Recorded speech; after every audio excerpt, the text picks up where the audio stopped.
Welcome to Commercial Real Estate Unfiltered, the podcast that takes the mystery out of commercial real estate and makes it accessible for everyone. I'm Caleb David, a broker, investor, and community builder with over a decade of experience helping businesses and individuals bring their visions to life. Here we break down the market, share expert insights, and talk about the opportunities that commercial real estate creates for businesses and communities alike. No fluff, no gatekeeping, just real, unfiltered conversations that empower you to navigate the space with confidence. So whether you're an investor, a business owner, or simply curious about commercial real estate, welcome. Let's dive in.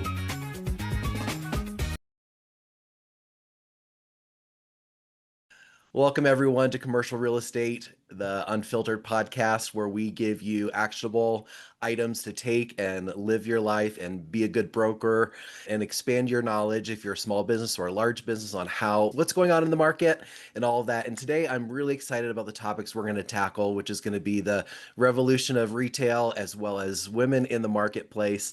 And I'd be so excited to have Beth Azor with us. She's affectionately known as the Canvassing Queen. She's the founder and CEO of Azor Advisory Services, a prominent commercial real estate advisory and investment firm based in Southeast Florida. She's got more than 40 years or nearly 40 years of hands-on experience in buying, leasing, developing, redeveloping, and managing retail real estate. Beth currently owns and operates multiple shopping centers across Florida valued at tens of millions of dollars. She consults and brokers deals nationwide for major clients, including Phillips Edison Co, Brixmor Properties, the Shopping Center Group, the Urban Edge Development Group, DLC Management Group, and she's a former president of Florida's largest third-party asset manager, Terranova. Beth is also on a mission to empower more women to invest in commercial real estate. Beth, welcome to the show. Thanks for being here. Caleb, thanks for having me. That was a mouthful. It was a lot. Hey, listen, we stumble through it, we get through it, and people get to learn and connect with great people like you. And so let's maybe start with, you've got about 40 years of experience. What was that beginning like? What was that spark that got you started on this journey? So I was working for a not-for-profit, making $11,000 a year right out of school. And because I couldn't, and I loved my job, I was a special events coordinator. My dream in life was to run the Olympics one day. Oh, So I was on the path. yeah. But I couldn't make any money. And my parents were in residential. So I've had my license since I was 18. Wow. So I would work on the weekends doing residential. I sat at an open house in a luxury home development. And so after 2 years of working 7 days straight, I said, I really need to start making money in my real estate weekend job. That income was growing. So I said, okay, I'm going to quit the not-for-profit, go do real estate full time. But I went from working 7 days a week with a job during Monday through Friday, to now sitting in a trailer reading People magazines. And this can't be it. And so a friend of mine or someone that I met said, you should get into commercial real estate. And I said, gross. Isn't that selling land? That's more boring than that. There's this thing called retail development, and developers build shopping centers. They put in a grocery store, and then people like you, a leasing agent, fills in the small shops around the grocery store. And you help people with their American dream, because if you help them open a bagel shop, you get every wedding, bar mitzvah, communion, because you help them achieve their American dream. I said, sold. I want that. Yeah. There's a company in Miami, which was about an hour from where I lived, that has a training program, which was very unusual back then. Even today, there's not a lot it's hard to get commercial. Yeah. So I called up the company and I said, I hear you have a training program. And they said, yeah. I said, who's in charge of that? And they mentioned this woman, Donna, who was a sorority sister of mine in college. Wow. Picked up the phone and she said, Beth? And I said, yeah. And she said, you're hired. Just come meet the boss. We had 11 people. The day I walked into the office, it was goosebumps. I'm like, I am meant to be here. And I was there 18 years. I grew from the rookie training to all the way to the president. Wow. That was my first day. My first day, the boss and Donna came in and they said, fill out this HR paperwork and we're going to go to a meeting and we'll come back. And I'm done in the paperwork in 15 minutes. I'm twiddling my fingers and I'm like, I'm in commercial. I guess I need to find locations for people. And I got out what some of your audience might not know is the white pages or the yellow. Yeah. And I looked up a company called Sir Speedy because they had thousands of locations like Starbucks. They Yeah. were like a printing shop. And I looked up and I saw Sir Speedy, and they had 30 locations in Miami, and it said headquarters. And I called the headquarters and I said, do you need any space? I'm in commercial real estate. And he goes, as a matter of fact, I need a new headquarters. The headquarters was only 230 square feet in an executive office. But that was my first deal. And my boss and Donna came back and I said, I have an appointment tomorrow to show space to Sir Speedy. And they said, what? I didn't even know what I was doing. I love that so much. I love it. And I think those kinds of qualities are really what's needed to be a commercial broker and to be able to figure out who you are, how to authentically interact with people. And I think people respond to that. And this is a question I normally get because I, very similar to you, had a nonprofit sector background about 20 years. And so what I want to ask you is what I get asked all the time is, what did you learn in that sector that you were able to bring into commercial real estate? Certainly multitasking, because I was a special events coordinator. So I would be the one that, when not for profit, it was the American Heart Association. So we would have these heart runs where thousands of people, and the logistics and obviously I've raised money for them. So the ability to ask for money. Yeah. Now, as I buy real estate and I syndicate properties, I have to have no problem getting on the phone and saying, do you want to give me $100,000 as for your idea? So raising money, multitasking, dealing with all kinds of people in the not-for-profit. We dealt with people that had heart disease, that might have been elderly, seniors. And then I had my board of directors, which were very wealthy, the head of the community bank. So learning how to deal with different people in different scenarios was as 23 years old was phenomenal. Yeah. So I want to talk a little bit about the evolution of retail in commercial real estate. Is retail truly dead, or how is it changing if it's not dead? So it's not dead, but there's parts of it that are definitely on life support and probably won't make it. I love this question because when I'm speaking in front of like hundreds of people in an audience, I'll say, okay, audience, $5.4 trillion worth of sales every year. What percentage do you think is e-commerce? And so I'll say, shout it out. And they'll say 80%, 40%, 50%. And then I go, do you want to know what it is? And they go, yes. And I go, it's 17%. Wow. And there's usually a collective gasp. Yeah. Like 17%. And before COVID, the pundits, like the predictors, said it would get all the way to 30. Yeah. During COVID, it's actually gone down because after COVID, people said, oh, we don't want to get out. Yeah, we want to get out and see people get this buying online stuff. Yeah. So for me as an investor, to buy strip centers, necessity retail, and I'll tell the difference, but necessity retail is the Starbucks, the barbershop, the nail salon, things that you can't get online. Yeah. So if I say, okay, there's 70% of the consumer will shop in my shopping center, then for me, that's a safe risk, a lower risk investment. Yeah. Now, malls. Yeah. In South Florida, where I live, there's 18 malls. There should be, we have 10 million people. There should be malls. Instead, we have 18 malls. So you will continue to see malls repurposed. They'll become multifamily. They'll become hospitals. In North Carolina, Fortnite, for all of your audience who have young children who play video games, they'll know what Fortnite is. Yep. I bought a mall in Raleigh, and they're going to be their headquarters. Wow. So you'll continue to see malls repurposed. And then the other asset class in retail that I predict will be struggling is the power center. The power center is the big projects that is TJ Maxx, Ross, PetSmart, Office Depot, Costco, Home Depot. And the reason why those projects are going to suffer is in the 90s, when there was a proliferation of those, every use had three. There was 3 linen stores. Yeah. There was bookstores. There were 3 pet stores. There were 3 office product stores. There were 3 toy stores. So these power centers were built. Amazon and e-commerce has taken the bite out of the commodity products. So office products, toys. Yep. So those commodity products where consumers can just buy the product online and get the best price and have it delivered to their house that afternoon, that has hurt retail. Yeah. So malls are risky.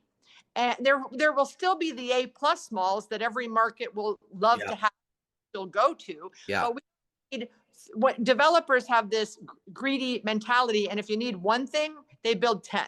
That's what happened in the malls. That's what happened in the power centers. But for me, I invest and build necessity retail, which is 50,000 square feet and smaller. Yeah. And I'm comfortable with that as an investment. So no, retail's not dead, but bad retail is dying.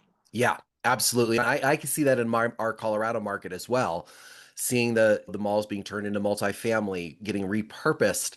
We've just the largest pickleball courts are happening in one of the old Burlington coat factories. So I've seen a shift to people, especially post-COVID, moving towards this experiential type retail. Like Buff City Soap was a client of mine, and they've grown all over the country where you can interact, you can see the soap being made, but that you also purchase. And so I think people just wanted to get out of the house and have some human interaction. Yeah, the uses that are leasing space in retail centers are the 5 F words. And don't worry, it's food. Yeah. It's fun, and fun was like experiences. It's go with me here, physicians. So Mhm. MedTail, they're not building a lot of new hospitals, and what they're doing is they're taking the MRIs and anything that's non-emergent, and they're putting it out into retail. Yep. And furry friends. Since COVID, the craziness of the expansion of everyone has a pet. So the vets, the overnight daycares, Mhm. all of that, the Yes. grooming, all of that. And then, so physician, food, and fitness, personal Yep. care. So Yep. the stretch zones, the Pure Bars. So Yep. all of that is what's Yeah. filling shopping centers today. Yeah, and then I'm going a little off script here, but this is something I'm just curious about. And I know a lot of this is labor related and the ability to find help. But when I see the new McDonald's being put up and the new Taco Bells, it is so like for me growing up in the 70s and 80s, you're used to that interaction with people, whereas now it's very app based. Do you have any insight as to why some of these restaurant retailers, these QSRs, these fast food places, have gone to such an automated system beyond labor? I think it's 90% labor, Okay. Kayla, 90% labor. Yeah. Yeah, that makes sense. Okay, so what kind of are the real good opportunities that are lying in retail investing right now?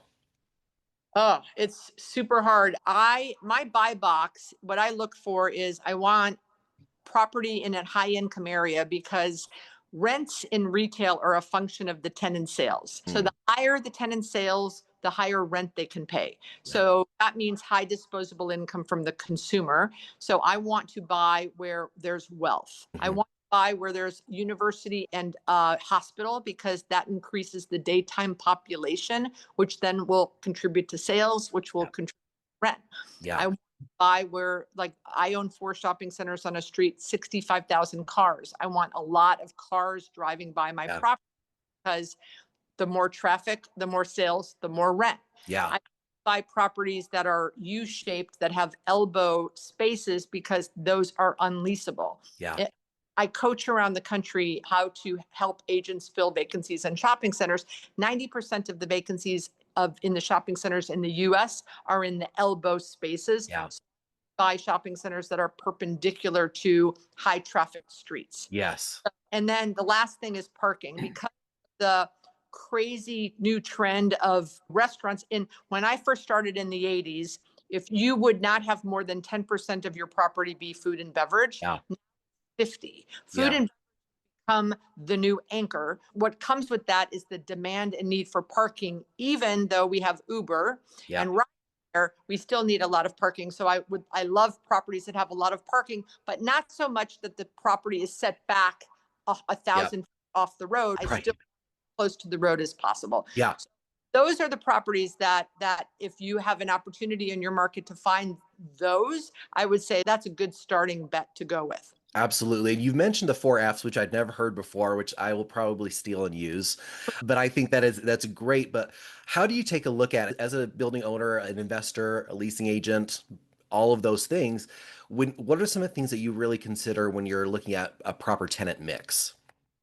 So I want to address what's in the community, who's in the community, what does the community want? Because, for example, if you are leasing in a wealthy neighborhood, tutoring for children would be something that those parents would want Yeah. versus a cashing store. Yeah. Okay. Yeah. And I have leased properties in the inner city where a check cashing store is something that's necessary and tutoring is not. And if you look around, you could see every shopping center has a nail salon. And if you don't have a nail salon, you should probably go get a nail salon because there's evidence that's a good use. Yeah. Conflicting of that, I remember buying a shopping center once where I was doing a market survey and every art and frame store, which used to be a fixture in every shopping Yeah. center, they were all closing. Yeah. And I realized that Michael's was coming in, a new concept, and it was putting them all out of business. So I knew when I was buying the shopping center that I was buying, it had an art and frame store. And I'm like, okay, this guy's not going to make it. Yeah. So understanding the demographics of the community so you know what would work. And then looking also at the market and saying, like, what does, for example, I have a sub shop in my shopping center that does 3 times the amount of a Subway. Wow. All the other property owners nearby should be going out trying to get another competitor to the sub guy because that works. Yeah. So looking to see what works, looking to see what matches the consumer, and looking to see what's not working and avoid that. Yeah, absolutely. And so I wonder, with your background in the nonprofit sector, and for me, as I'm working, I'm not a developer. I have been an investor in some small projects, but I always like to think about, with the community, like, what is missing, what is needed. And from an equity standpoint, as a developer, how does that play into your nonprofit background, play into how you look at properties and serving maybe the underserved or minorities in the community? It's hard because this is a business and you have partners and you have lenders, right? What I try to do is things, they're called pop-ups. Try to take entrepreneurs who may not have, they have a good idea, they may not have funding for the long haul. Yeah. And I will try to help them do pop-up 6-month deals or month-to-month deals, or maybe if I already have a vacancy, why don't I help the community by saying, this is an interesting idea. And again, it can't be something like, I can't have someone say, I want to open a coffee shop, because the infrastructure that you build for the coffee shop doesn't work. But if my son is 13 and he wants to trade sneakers, come for the weekend. If you get me insurance, I won't even charge you rent. I want to help business owners, help people become entrepreneurs, because that is sometimes a way out of the troubles that challenges they're having. Yeah. And it creates jobs, right? And I love the idea of the pop-up. And I think that's something I will suggest to my landlords. But we do get a lot of those, oh, I want to do a nail salon, and they don't understand what goes into that from a regional building department standpoint, the cost involved. You can't just set up some tables and call it good.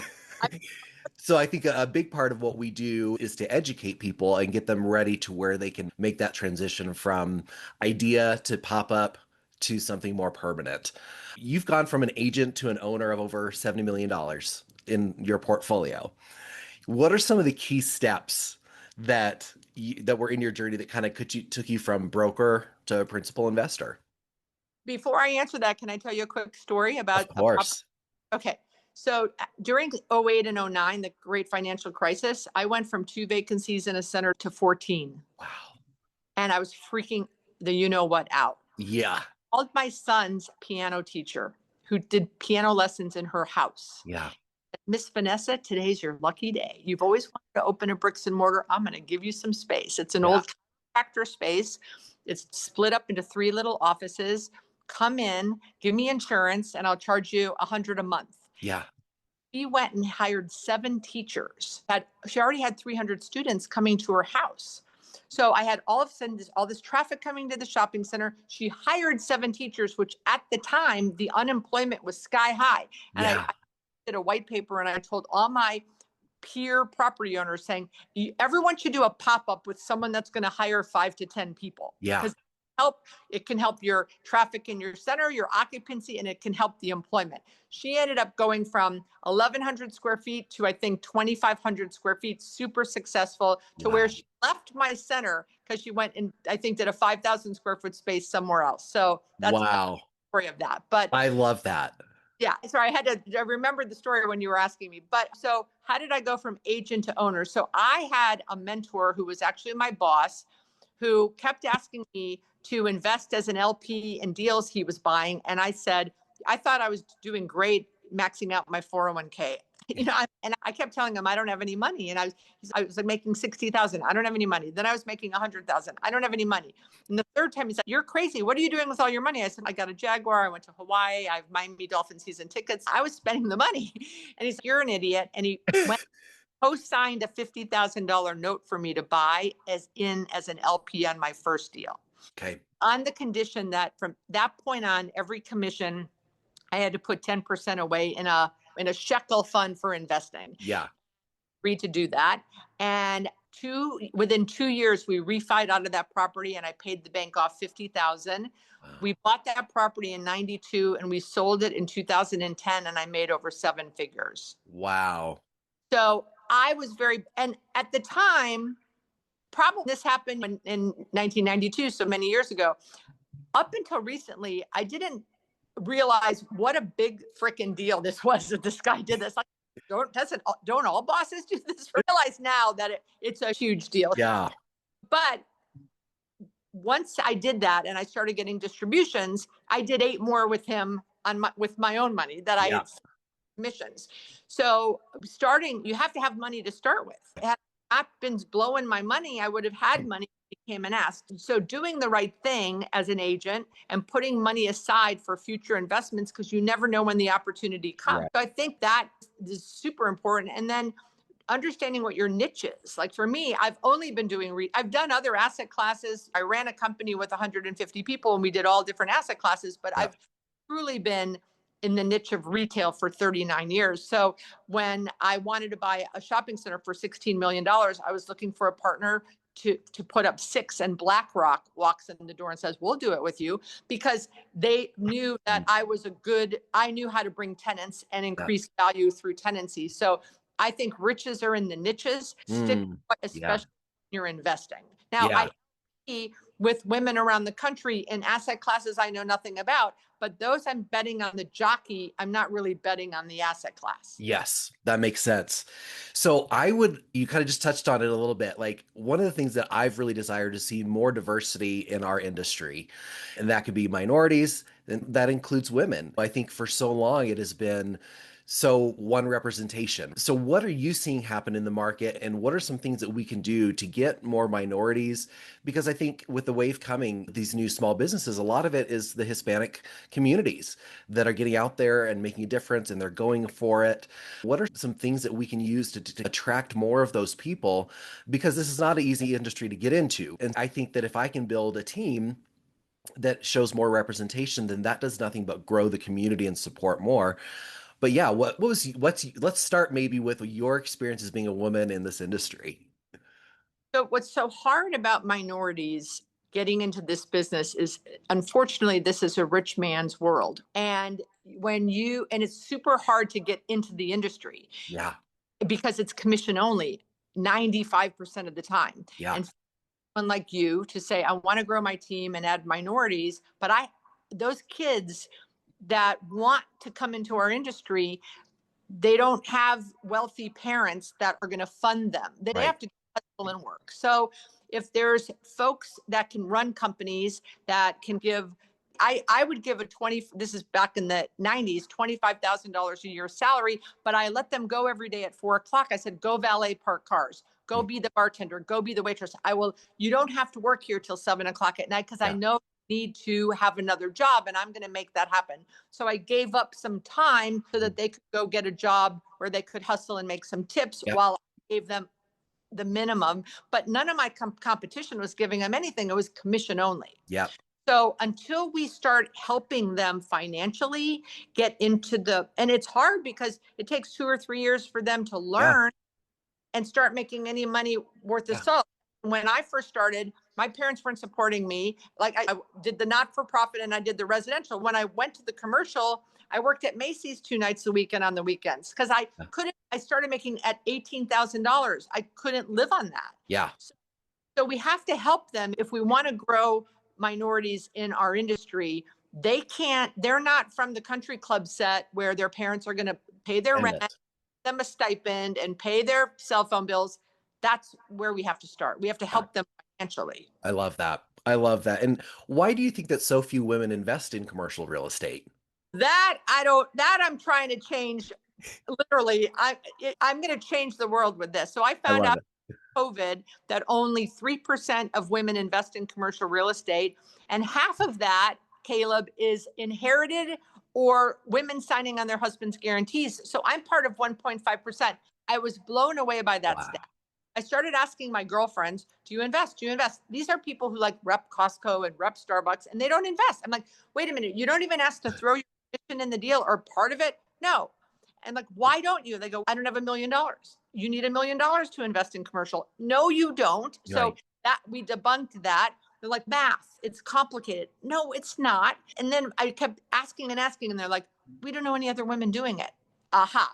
That's what I can do and help. So that year during COVID, I had a virtual summit where I had 8 women I interviewed who invested in all different asset classes: hospitality, student housing, retail, industrial. And I had 92 women attend, and we put Wow. women breakouts, and we had women who owned and walked through an acquisition plan, a strategy. And since then, I've had 4 live conferences. Wow. We cap it at 250 women because what I'm seeing now is women are investing with each other in the room. So my goal before last year was to get that number from 3 to 10. But last year, the theme of the conference was think bigger. So I've now boldly said 30. Mm. I'm going to take it from 3 to 30. Last year was the first year we were profitable. I made a whopping 39,000. But I've committed that every dollar that profit from the conference, I will invest in a seed LP position in women's deals around the country. Wow. So I'm helping financially. I'm helping get awareness. I don't teach them how to do it. Like I can't teach someone how to buy an industrial. I wouldn't know how to do it. Yeah. So women to come and share their stories. And what happens is if they're sitting in the audience we talked the journey. What was your first deal? How did you get the money? How did you get the mortgage?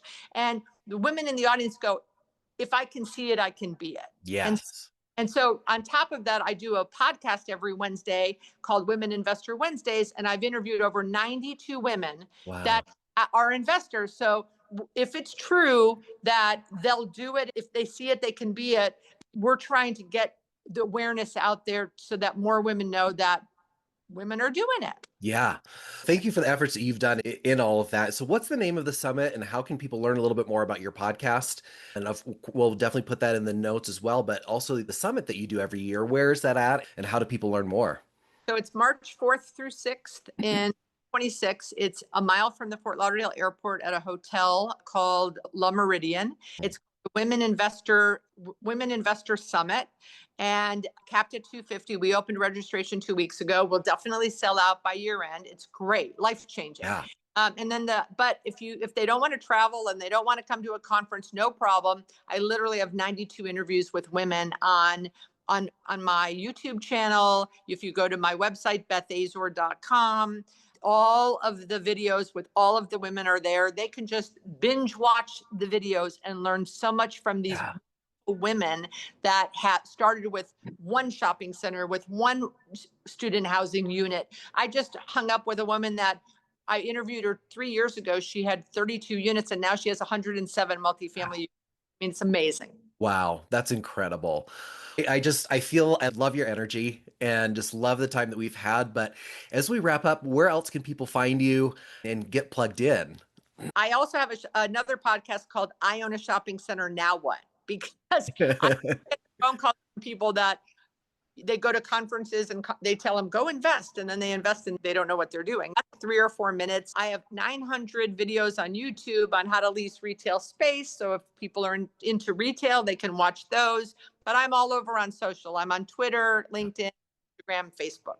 Awesome. Thank you so much for your time and how much you're doing to impact your community. And now that's getting multiplied across the country. So thank you for that. And listeners, go find Beth, learn how to invest and learn from these tools that have been provided. Thank you all for listening today. We'll see you next time. Thanks, Caleb. Thank you. That's a wrap on this episode of Commercial Real Estate Unfiltered. I hope you found value in today's conversation and feel more confident about navigating the world of commercial real estate. If you enjoyed the episode, be sure to subscribe, leave a review, and share it with somebody who could benefit from these insights. You can connect with me, Caleb David, and the team at David Commercial Real Estate. Just check the show notes for more information. Thanks for listening, and remember, creating space is more than just real estate. It's about building community.